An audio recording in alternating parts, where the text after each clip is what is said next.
ബൈബിളിലൂടെ ഒരു തീർത്ഥാടനം. വിശുദ്ധ ഗ്രന്ഥത്തിലെ പുസ്തകങ്ങളെ ആഴമേറിയ അർത്ഥത്തിൽ മനസ്സിലാക്കാനും പഠിക്കാനും നാം ഏവരെയും സഹായിക്കുന്ന ഈ തിരുവചന പഠന പരമ്പരയിലേക്ക് ഗുഡ്നസ് ടി വിയുടെ മാന്യ പ്രേക്ഷകരായ നിങ്ങൾക്കേവർക്കും ഹൃദയപൂർവ്വം സ്വാഗതം.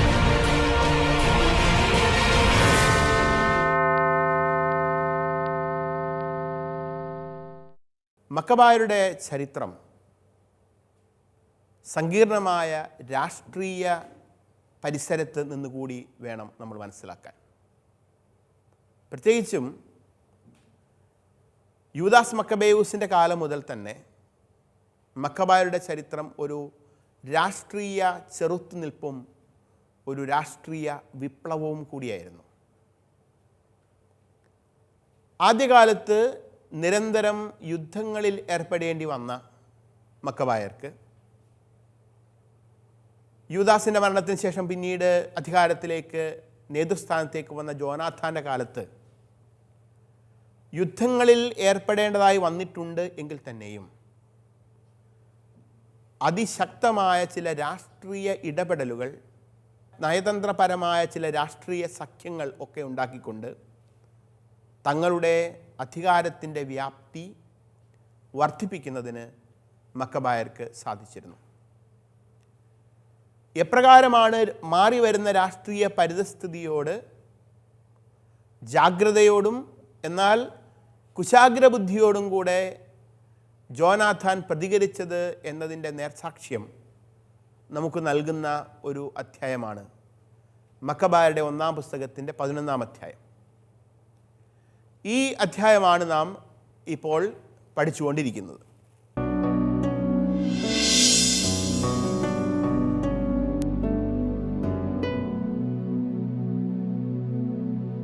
മക്കബായരുടെ 1-ാം പുസ്തകത്തിൻ്റെ 11-ാം അധ്യായത്തിൽ 37 വരെയുള്ള തിരുവചനങ്ങൾ ഇതിനകം നമ്മൾ കണ്ടു.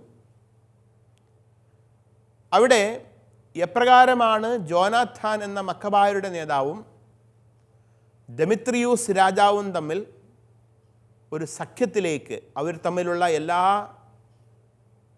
പ്രശ്നങ്ങളുമെല്ലാം അവസാനിപ്പിച്ച് ശത്രുതയെ അകറ്റി നിർത്തി സഖ്യവും സൗഹൃദവും ഉടലെടുത്തത് എപ്രകാരമാണെന്ന് കഴിഞ്ഞ ക്ലാസ്സിൽ നമ്മൾ വിശദീകരിച്ചു.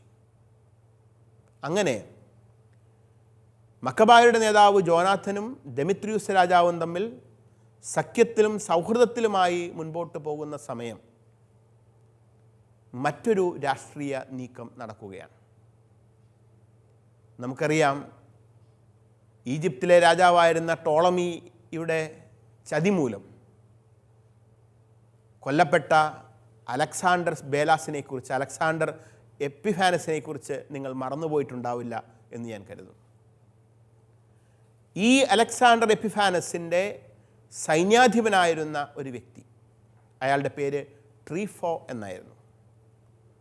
അപ്പോൾ ട്രീഫോയുടെ നേതൃത്വത്തിൽ നടക്കുന്ന പുതിയ ഒരു രാഷ്ട്രീയ നീക്കത്തെക്കുറിച്ചാണ് ഇനി വരുന്ന ഏതാനും വചനങ്ങളിൽ നമ്മൾ വായിക്കുന്നത്. അതിനായി മക്കബായരുടെ 1-ാം പുസ്തകത്തിൻ്റെ 11-ാം അധ്യായം 38 മുതൽ 40 വരെയുള്ള തിരുവചനങ്ങൾ നമുക്കൊന്ന് വായിക്കാം.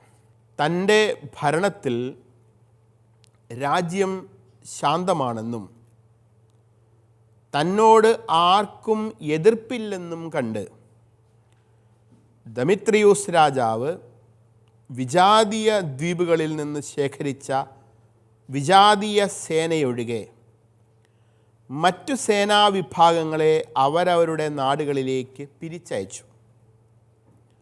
തന്മൂലം അവൻ്റെ പിതാക്കന്മാരെ സേവിച്ചു പോന്ന പടയാളികൾ അവനെ വെറുത്തു. മുൻകാലത്ത് അലക്സാണ്ടറിനെ തുണച്ചിരുന്ന ഒരുവനാണ് ട്രീഫോ. സൈന്യം മുഴുവൻ ദെമിത്രിയൂസിനെതിരെ പിറുപിറുക്കുന്നു എന്ന് കണ്ട് അവൻ അലക്സാണ്ടറിൻ്റെ കൊച്ചുമകൻ അന്തിയോക്കസിനെ വളർത്തിയിരുന്ന അറബിയായ ഇമാൽക്കുവയുടെ അടുത്ത് ചെന്നു. പിതാവിൻ്റെ സ്ഥാനത്ത് രാജാവാകേണ്ടതിന് അന്തിയോക്കസിനെ വിട്ടുതരണമെന്ന് ട്രീഫോ നിർബന്ധിച്ചു. ദെമിത്രിയൂസിൻ്റെ ചെയ്തികളെക്കുറിച്ചും അവനെ സ്വന്തം സേനകൾ വെറുക്കുന്നതിനെക്കുറിച്ചും ഇമാൽക്കുവയ്ക്ക് വിശദീകരിച്ചു കൊടുത്തു. കുറേ ദിവസം അവൻ അവിടെ താമസിക്കുകയും ചെയ്തു. ദെമിത്രിയൂസ് രാജാവ് മഹാനായ ഒരു രാജാവായിരുന്നു എങ്കിൽ തന്നെയും അദ്ദേഹത്തിൻ്റെ ഭരണത്തിൻ്റെ ഒരു ഘട്ടത്തിൽ വലിയ ഒരു വിഡ്ഢിത്തം അദ്ദേഹം കാണിക്കുകയാണ്. എന്താണത്? അതുവരെ യുദ്ധത്തിൽ തന്നോടൊപ്പം ഉണ്ടായിരുന്ന അനേകം പടയാളികളിൽ വലിയ ഒരു വിഭാഗത്തെ അദ്ദേഹം ജോലിയിൽ നിന്ന് പിരിച്ചുവിടുകയാണ്. അതിനുള്ള കാരണം ഇതാണ്: തൻ്റെ രാജ്യത്ത് സമാധാനമുണ്ട്, ആഭ്യന്തര പ്രശ്നങ്ങളൊന്നുമില്ല, മക്കബായരുമായി നല്ല ബന്ധത്തിലാണ്, തനിക്കെതിരെ പ്രത്യക്ഷത്തിൽ ഉയർന്നു വരുന്ന വെല്ലുവിളികളൊന്നും അതിർത്തികളിലില്ല.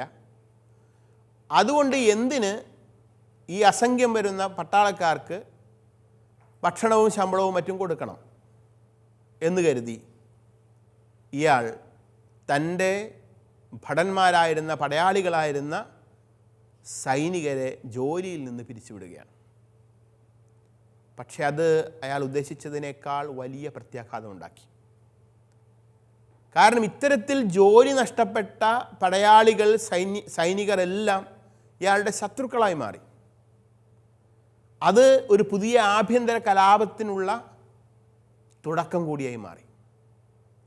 ഈ സമയം ഇത്തരത്തിൽ സൈനികർ മുഴുവൻ രാജാവിന് വൈരികളായിത്തീരുന്ന അവസ്ഥ മുതലെടുക്കാൻ മറ്റൊരാൾ ശ്രമിക്കുകയാണ്.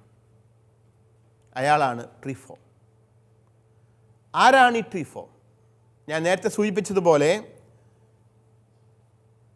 അലക്സാണ്ടർ എപ്പിഫാനസ് എന്ന രാജാവിൻ്റെ സൈന്യാധിപന്മാരിൽ ഒരുവനായിരുന്നു ട്രീഫോ.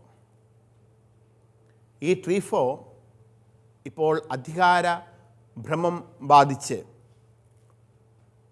ഇനിയുള്ള അധ്യായങ്ങളിൽ മക്കബായരുടെ ഈ പുസ്തകത്തിൻ്റെ ചരിത്രത്തിൻ്റെ ഗതിവിഗതികളെ നിർണായകമായി സ്വാധീനിക്കുന്ന ഒരു കഥാപാത്രം കൂടിയായി വരുന്നുണ്ട്. ദെമിത്രിയൂസ് രാജാവിനെതിരെ സൈനികരുടെ ഇടയിൽ ഒരു വിരുദ്ധ വികാരം ഉടലെടുക്കുന്നു എന്ന് മനസ്സിലാക്കിയ ട്രീഫോ ഒരു രാഷ്ട്രീയ നീക്കം നടത്താൻ ശ്രമിക്കുന്നു. രാഷ്ട്രീയ നീക്കം ഇതാണ്: തൻ്റെ യജമാനനായിരുന്ന, യുദ്ധത്തിൽ കൊല്ലപ്പെട്ട അലക്സാണ്ടർ എപ്പിഫാനസിൻ്റെ പുത്രനെ ഇപ്പോൾ അറേബ്യയിലെ ഒരു വ്യക്തിയുടെ, ഇമാൽക്കുവയുടെ സമീപത്ത് രഹസ്യമായി പാർപ്പിച്ചിട്ടുണ്ട്. അവനെ അവിടെ നിന്നും തിരികെ കൊണ്ടുവന്ന് ആ കുട്ടിയെ രാജാവാക്കി സ്ഥാനാരോഹണം ചെയ്ത് ആ കുട്ടിയുടെ പിൻബലത്തിൽ, അല്ലെങ്കിൽ ആ കുട്ടിക്ക് വേണ്ടി ഭരണം നടത്താനുള്ള ശ്രമം ട്രീഫോ ആരംഭിക്കുകയാണ്. അങ്ങനെ ഈ കുട്ടിയുടെ പിൻബലത്തിൽ, അക്കാലത്ത് ഈ കുട്ടിയെ കൊണ്ടുവരുന്ന സമയത്ത് അതിന് കേവലം 2 വയസ്സ് മാത്രമേ പ്രായമുണ്ടായിരുന്നുള്ളൂ എന്നാണ് ചരിത്രകാരന്മാർ പറയുന്നത്. ഏതായാലും അലക്സാണ്ടർ എപ്പിഫാനസിൻ്റെ മകൻ അന്ത്യോക്കസിനെ രാജാവായി വാഴിച്ച് ഈ കേവലം കുഞ്ഞായിരുന്ന ആൾക്ക് വേണ്ടി സ്വയം ഭരണമേറ്റെടുത്ത് ട്രീഫോ ഒരു ഭരണ അട്ടിമറിക്ക് ഉള്ള ശ്രമം നടത്തുകയാണ്. ഈ ശ്രമത്തിന് നിദാനമായിത്തീരുന്നത് ദെമിത്രിയൂസ് രാജാവിൻ്റെ ഭരണത്തിൽ സംഭവിച്ച ഭരണവീഴ്ചയുമാണ്. പ്രത്യേകിച്ചും സൈനികരെ ജോലിയിൽ നിന്ന് പറഞ്ഞുവിട്ടതാണ്. ജനങ്ങൾക്കിടയിൽ ഈ സമയം ദെമിത്രിയൂസ് രാജാവിനോടുള്ള പ്രതിപത്തി കുറഞ്ഞു വരികയും വിപ്രതിപത്തി കൂടി വരികയും ചെയ്യുന്നുണ്ട്. അതിനുള്ള കാരണം ജനങ്ങളുടെ മേൽ നികുതി ഭാരം കൂടുതലായി അടിച്ചേൽപ്പിക്കപ്പെട്ടു എന്നുള്ളതുമാണ്. ചുരുക്കത്തിൽ ട്രീഫോയ്ക്ക് അനുകൂലവും ദെമിത്രിയൂസ് രാജാവിന് പ്രതികൂലവുമായ ഒരു രാഷ്ട്രീയ സാഹചര്യം വീണ്ടും ഇവിടെ ഉടലെടുക്കാൻ ശ്രമിക്കുന്നു. അതിനെ മുതലാക്കിക്കൊണ്ട് ഒരു ഭരണ മാറ്റത്തിനുള്ള ശ്രമം ട്രീഫോ എന്ന സൈന്യാധിപൻ്റെ നേതൃത്വത്തിൽ നടക്കുകയുമാണ്. തുടർന്ന് ഉള്ള ഭാഗത്ത് ഇത്തരത്തിൽ ഒരു ഭരണമാറ്റത്തിനുള്ള ശ്രമം നടത്തുന്ന ട്രീഫോയെ പരാജയപ്പെടുത്തിക്കൊണ്ട് ദെമിത്രിയൂസ് എന്ന രാജാവിനെ മരണത്തിൽ നിന്ന് പോലും രക്ഷിച്ച മക്കബായരുടെ ധീരതയാണ് നമ്മൾ കാണുന്നത്. അതിനായി മക്കബായരുടെ 1-ാം പുസ്തകത്തിൻ്റെ 11-ാം അധ്യായം 41 മുതൽ 53 വരെയുള്ള തിരുവചനങ്ങൾ നമുക്ക് ഒന്ന് വായിക്കാം. 1 മക്കബായർ 11-ാം അധ്യായം 41 മുതൽ 53 വരെയുള്ള തിരുവചന ഭാഗം നമുക്ക് വായിക്കാം. ജെറുസലേം കോട്ടയിലും മറ്റ് ശക്തിദുർഗങ്ങളിലുമുള്ള സേനാനികളെ ഇസ്രായേലിനെതിരെ പടപൊരുതുക കാരണം അവിടെ നിന്ന് ബഹിഷ്കരിക്കണമെന്നാവശ്യപ്പെട്ടുകൊണ്ട് ജോനാഥാൻ ദെമിത്രിയൂസ് രാജാവിന് അഭ്യർത്ഥന അയച്ചു. ദെമിത്രിയൂസ് ജോനാഥാന് ഈ സന്ദേശം അയച്ചു: നിനക്കും ജനത്തിനും വേണ്ടി ഇത് ചെയ്യുക മാത്രമല്ല, സന്ദർഭമുണ്ടായാൽ വലിയ ബഹുമതികൾ നൽകുവാനും ഞാൻ തയ്യാറാണ്. സേനകൾ എന്നോട് വിധേയത്വം പുലർത്തായകയാൽ എന്നെ സഹായിക്കാൻ കുറേ പേരെ അയച്ചു തന്നാൽ കൊള്ളാം. അതനുസരിച്ച് 3000-ഓളം വീരയോദ്ധാക്കളെ ജോനാഥാൻ അന്ത്യോക്യയിലേക്ക് അയച്ചു. അവർ അടുക്കലെത്തിയപ്പോൾ അവരുടെ ആഗമനത്തിൽ രാജാവ് അത്യധികമായി സന്തോഷിച്ചു. രാജാവിനെ കൊല്ലുക എന്ന ലക്ഷ്യത്തോടെ 120,000-ഓളം വരുന്ന നഗരവാസികൾ നഗരത്തിൽ ഒന്നിച്ചുകൂടി. രാജാവ് കൊട്ടാരത്തിൽ അഭയം പ്രാപിച്ചു. നഗരത്തിലെ പ്രധാന നിരത്തുകൾ കയ്യേറി നഗരവാസികൾ യുദ്ധം തുടങ്ങി. രാജാവ് യഹൂദരെ സഹായത്തിന് വിളിച്ചു. അവർ ഓടിയെത്തി നഗരത്തിലെങ്ങും നിരന്നു. 100,000-ഓളം പേരെ അന്നു തന്നെ കൊന്നൊടുക്കി.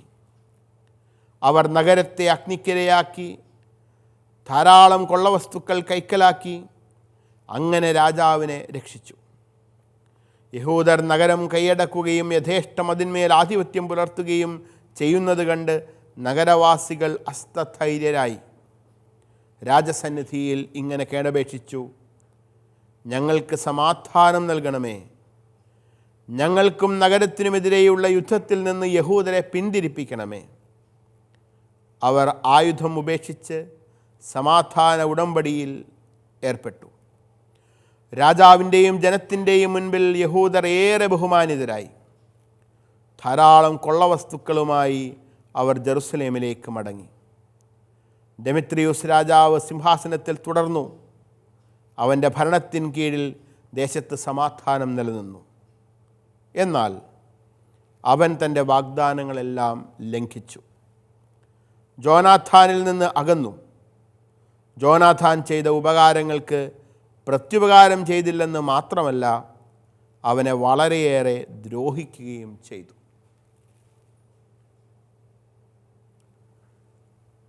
ദെമിത്രിയൂസ് രാജാവ് ഒരു കാര്യം തിരിച്ചറിയുകയാണ്. താൻ ജോലിയിൽ നിന്ന് പിരിച്ചുവിട്ട അസംഖ്യം വരുന്ന പടയാളികൾ, താൻ ചുമത്തിയ നികുതി ഭാരത്തിൽ അസംതൃപ്തരായ ജനങ്ങൾ, ഇവരെല്ലാം തനിക്കെതിരെ ഒരു ഗൂഢാലോചന നടത്തിക്കൊണ്ടിരിക്കുന്നു. ഒരുപക്ഷെ ഒരു സൈനിക മുന്നേറ്റം തനിക്കെതിരെ ഉണ്ടാകാം എന്ന ബോധ്യം ദെമിത്രിയൂസ് രാജാവിന് ഉണ്ടാകുന്നു. അതുകൊണ്ട് തൻ്റെ നിലനിൽപ്പ് പരുങ്ങലിലാകും, തൻ്റെ ജീവൻ തന്നെ അപകടത്തിലാകും എന്ന് തിരിച്ചറിഞ്ഞ ദെമിത്രിയൂസ് രാജാവ് അന്ത്യോക്യയിൽ നിന്ന് ജെറുസലേമിലേക്ക് മക്കബായരുടെ നേതാവായ ജോനാഥാന് ഒരു സന്ദേശം അയക്കുകയാണ്.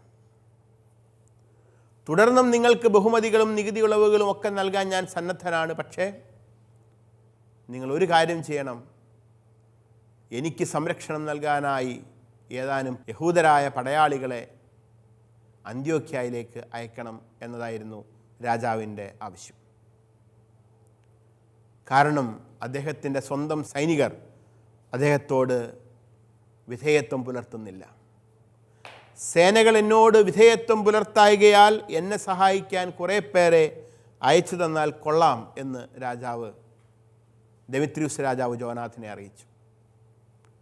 അതനുസരിച്ച് 3000-ഓളം വീരയോദ്ധാക്കളെ ജോനാഥാൻ അന്ത്യോക്യയിലേക്ക് അയച്ചു. അവർ അടുത്തെത്തിയപ്പോൾ അവരുടെ ആഗമനത്തിൽ ദെമിത്രിയൂസ് രാജാവ് അത്യധികമായി സന്തോഷിച്ചു. യഹൂദരായ വീരയോദ്ധാക്കളുടെ 3000 യോദ്ധാക്കളുടെ സംരക്ഷണം തനിക്ക് ലഭിക്കും എന്ന ബോധ്യത്തിൽ ദെമിത്രിയൂസ് രാജാവ് കഴിയുമ്പോൾ അദ്ദേഹത്തിൻ്റെ കൊട്ടാരം ഇരിക്കുന്ന സ്ഥലത്തിൻ്റെ ചുറ്റുമുള്ള നഗരത്തിൽ മറ്റൊരു ഗൂഢാലോചന നടക്കുകയാണ്. രാജാവിനെ ശിരച്ഛേദം ചെയ്ത് രാജകൊട്ടാരം പിടിച്ചടക്കുക എന്ന ലക്ഷ്യത്തോടെ രാജാവിനോട് വിരോധമുണ്ടായിരുന്ന അസംതൃപ്തരായ സൈനികരും നികുതി ഭാരം നിമിത്തം രാജാവിനെ വെറുത്തു തുടങ്ങിയിരുന്ന ജനങ്ങളും ചേർന്ന്, നഗരവാസികളും ചേർന്ന് രാജാവിനെ കൊലപ്പെടുത്താനും നഗരം പിടിച്ചെടുക്കാനുമായിട്ടുള്ള ഒരു യുദ്ധത്തിന് സന്നദ്ധരായി. അവർ വലിയൊരു സംഖ്യയുണ്ടായിരുന്നു. 1,20,000-ഓളം വരുന്ന നഗരവാസികൾ ഇപ്രകാരം രാജാവിനെതിരെ ഒരുമിച്ച് കൂടുന്നു. അവരിൽ യുദ്ധ നൈപുണ്യമുള്ള സൈനികരുണ്ട്, എന്നാൽ സാധാരണക്കാരായ ആളുകളുമുണ്ട്. ഇങ്ങനെ ഒരു വലിയ ഒരു സംഖ്യ ജനം രാജാവിനെതിരെ, ദെമിത്രിയൂസ് രാജാവിൻ്റെ അന്ത്യം കുറിക്കുക എന്ന ലക്ഷ്യത്തോടെ കൊട്ടാരത്തിലേക്ക് ഇരച്ചു കയറുമ്പോൾ കേവലം 3000 പേർ മാത്രമുണ്ടായിരുന്ന യഹൂദരുടെ വീരയോദ്ധാക്കൾ രാജാവിന് സംരക്ഷണ കവചമൊരുക്കി നിന്നു. രാജാവിനെ കൊല്ലുക എന്ന ലക്ഷ്യത്തോടെ 1,20,000-ഓളം വരുന്ന നഗരവാസികൾ നഗരത്തിൽ ഒരുമിച്ച് കൂടുകയും രാജാവ് കൊട്ടാരത്തിൽ അഭയം പ്രാപിക്കുകയും ചെയ്യുന്ന സമയം, രാജാവിനെതിരെ വരുന്ന അസംതൃപ്തരായ ജനക്കൂട്ടം നഗരത്തിലെ നിരത്തുകൾ കയ്യേറുകയും യുദ്ധം ചെയ്യുകയും ചെയ്യുന്ന സമയം, രാജാവിന് സംരക്ഷണം ഒരുക്കിയത് 3000-ഓളം വരുന്ന വീരന്മാരായ യഹൂദ പടയാളികളാണ്. ആ യുദ്ധം കേവലം 3000 പേർ ചേർന്ന് വിജയത്തിലെത്തിച്ചു എന്നത് അത്ഭുതകരമാണ്. രാജാവ് യഹൂദരെ സഹായത്തിന് വിളിച്ചു. അവർ ഓടിയെത്തി. നഗരത്തിലെങ്ങും യഹൂദർ നിരന്നു. 1,00,000-ഓളം പേരെ അന്ന് തന്നെ കൊന്നൊടുക്കി. അവർ നഗരത്തെ അഗ്നിക്കിരയാക്കി ധാരാളം കൊള്ളവസ്തുക്കൾ കൈക്കലാക്കി അങ്ങനെ രാജാവിനെ രക്ഷിച്ചു. യഹൂദർ നഗരം കൈയടക്കുകയും യഥേഷ്ടം അതിന്മേൽ ആധിപത്യം പുലർത്തുകയും ചെയ്യുന്നത് കണ്ട് നഗരവാസികൾ അസ്തധൈര്യരായി രാജസന്നിധിയിൽ കടന്നു വരികയാണ്. അതായത് വളരെ കുറച്ച് സമയം കൊണ്ട് വളരെ വലിയൊരു ജനക്കൂട്ടത്തെ കീഴ്പ്പെടുത്താൻ യുദ്ധ നിപുണരായ ധീരയോദ്ധാക്കളായ യഹൂദർക്ക് സാധിച്ചു എന്ന് വചനം പറയുന്നു. ഇങ്ങനെ തങ്ങൾ പരാജയപ്പെട്ടത് കാണുമ്പോൾ യഹൂദർക്ക് തങ്ങളുടെ രാജനഗരമായ അന്ത്യോക്യയുടെ മേൽ യഹൂദ പടയാളികൾ വിജയം നേടിയത് കണ്ടപ്പോൾ ശേഷിച്ചിരുന്ന നഗരവാസികൾ ഓടിയെടുത്ത് വരികയാണ് രാജാവിൻ്റെ അടുത്തേക്ക്. രാജാവിൻ്റെ അടുത്തേക്ക് വന്നിട്ട് അവർ പറഞ്ഞു, യുദ്ധത്തിന് ഇനി ഞങ്ങൾക്ക് താല്പര്യമില്ല, ഞങ്ങൾ നിൻ്റെ കീഴിൽ ജീവിച്ചു കൊള്ളാം. ഒരു കാര്യം മാത്രം ചെയ്താൽ മതി, ഈ യഹൂദരുടെ തേർവാഴ്ച അവസാനിപ്പിക്കണം. ഞങ്ങൾക്ക് സമാധാനം വേണം. നഗരവാസികൾ രാജസന്നിധിയിൽ കടന്നു വന്ന് ഇങ്ങനെ കേണപേക്ഷിച്ചു, ഞങ്ങൾക്ക് സമാധാനം നൽകണമേ, ഞങ്ങൾക്കും നഗരത്തിനുമെതിരെയുള്ള യുദ്ധത്തിൽ നിന്ന് യഹൂദരെ പിന്തിരിപ്പിക്കണമേ. അങ്ങനെ ഒരു ആഭ്യന്തര കലാപത്തിന് കോപ്പുകൂട്ടി രാജാവിനെ കൊലപ്പെടുത്തി രാജാധികാരവും കൊട്ടാരവും പിടിച്ചടക്കാമെന്ന് കരുതിയ നഗരവാസികൾ പരാജിതരാവുകയും അവർ ഒരു സമാധാനത്തിനുള്ള അപേക്ഷയുമായി രാജസന്നിധിയിലേക്ക് കടന്നു വരികയും ചെയ്യുന്നു. നമുക്കറിയാം, ഇത് യഹൂദരുടെ വിജയമായി. യഹൂദർ ബഹുമാനിതരായി. കാരണം രാജാവിൻ്റെ ജീവൻ അതിന് സംരക്ഷണം നൽകിയത് യഹൂദരാണ്. അതുകൊണ്ട് തന്നെ രാജാവിൻ്റെയും ജനത്തിൻ്റെയും മുന്നിൽ യഹൂദർ ബഹുമാനിതരും ആദരണീയരുമായി മാറിയ ഈ സംഭവത്തിന് ശേഷം വായനക്കാരായ നമ്മളെ സംബന്ധിച്ചിടത്തോളം വലിയ ഒരു സംശയത്തിൻ്റെ മുൻപിൽ നിർത്തുന്ന മറ്റൊരു വചനം ഇവിടെ പറയുകയാണ്. എന്നാൽ അവൻ തൻ്റെ വാഗ്ദാനങ്ങളെല്ലാം ലംഘിച്ചു. ദെമിത്രിയൂസ് രാജാവിനെ കുറിച്ചാണ് പറയുന്നത്.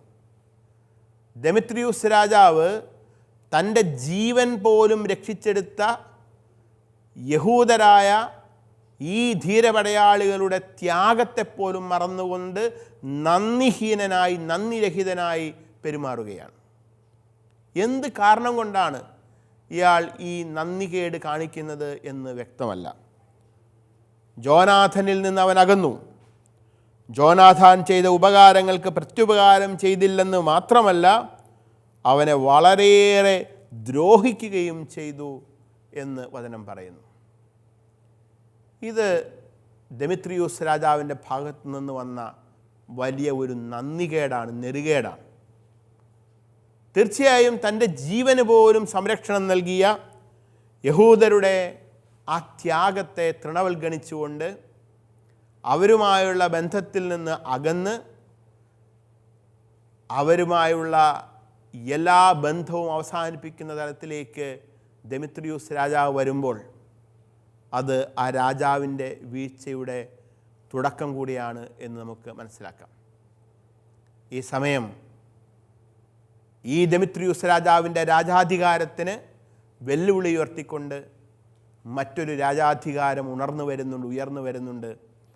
അത് ട്രീഫോ ഉയർത്തിക്കൊണ്ടുവന്ന ദെമിത്രിയൂസ് ആറാമൻ എന്ന രാജാവിൻ്റെ അധികാരമാണ്. നമുക്ക് ആ ഭാഗം ഒന്ന് വായിച്ച് മനസ്സിലാക്കാം. മക്കബായരുടെ 1-ാം പുസ്തകത്തിൻ്റെ 11-ാം അധ്യായം 54 മുതൽ 56 വരെയുള്ള തിരുവചനങ്ങൾ നമുക്ക് ഇപ്പോൾ വായിക്കാം. മക്കബായരുടെ 1-ാം പുസ്തകം 11-ാം അധ്യായം 54 മുതൽ 56 വരെയുള്ള തിരുവചനങ്ങൾ. ബാലനായ അന്ത്യോക്കസുമായി ട്രീഫോ തിരിച്ചെത്തി. അന്ത്യോക്കസ് കിരീടം ധരിച്ച് ഭരണം ആരംഭിച്ചു. ദെമിത്രിയൂസ് പിരിച്ചുവിട്ട സേനകൾ അവൻ്റെ പക്ഷം ചേർന്നു. ദെമിത്രിയൂസിനെതിരെ പൊരുതി. ദെമിത്രിയൂസ് പരാജിതനായി പലായനം ചെയ്തു. ട്രീഫോ ആനകളെ കൈവശപ്പെടുത്തുകയും അന്ത്യോക്യ തൻ്റെ നിയന്ത്രണത്തിലാക്കുകയും ചെയ്തു.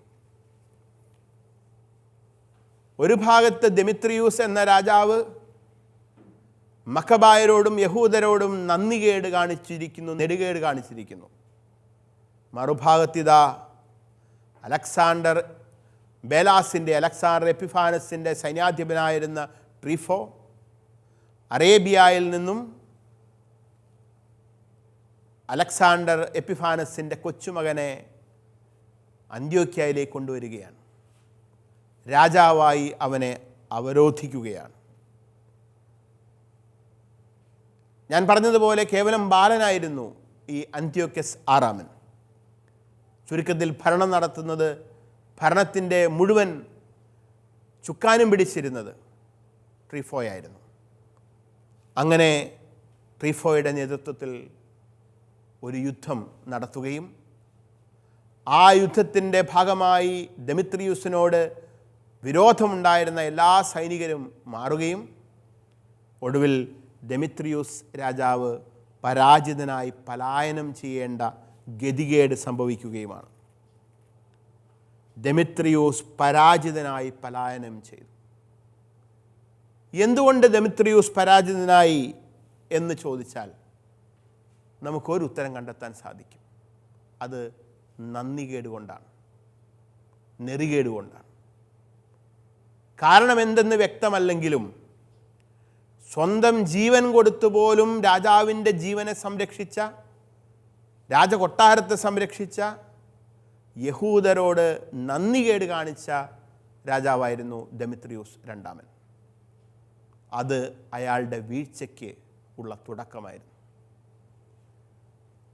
നമ്മുടെയൊക്കെ ജീവിതങ്ങളിൽ നമ്മോട് നന്മ ചെയ്യുന്നവരെ, അവരെ മാറ്റി നിർത്തുകയും നന്ദികേട് കാണിക്കുകയും അവരുടെ ത്യാഗങ്ങളെ മറക്കുകയും ചെയ്യുന്നത് വലിയ വീഴ്ചയ്ക്കുള്ള തുടക്കമായിരിക്കുമെന്ന ബോധ്യം നമുക്കുണ്ടാകണം.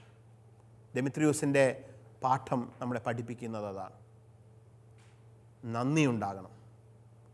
കടന്നു വന്ന വഴികളെ മറക്കരുത്. കടന്നു വന്ന വഴികളിൽ നമുക്ക് തണലായി തീർന്നവരുടെ ഓർമ്മകളെ നന്ദിയോടെ നാം എന്നും നമ്മുടെ മനസ്സിൽ സൂക്ഷിക്കണം എന്ന് ഈ വചനം നമ്മെ ഓർപ്പിക്കുന്നു. തുടർന്ന് വരുന്ന വചനഭാഗങ്ങൾ അടുത്ത ക്ലാസ്സിൽ നമുക്ക് വിശദമായി മനസ്സിലാക്കാം.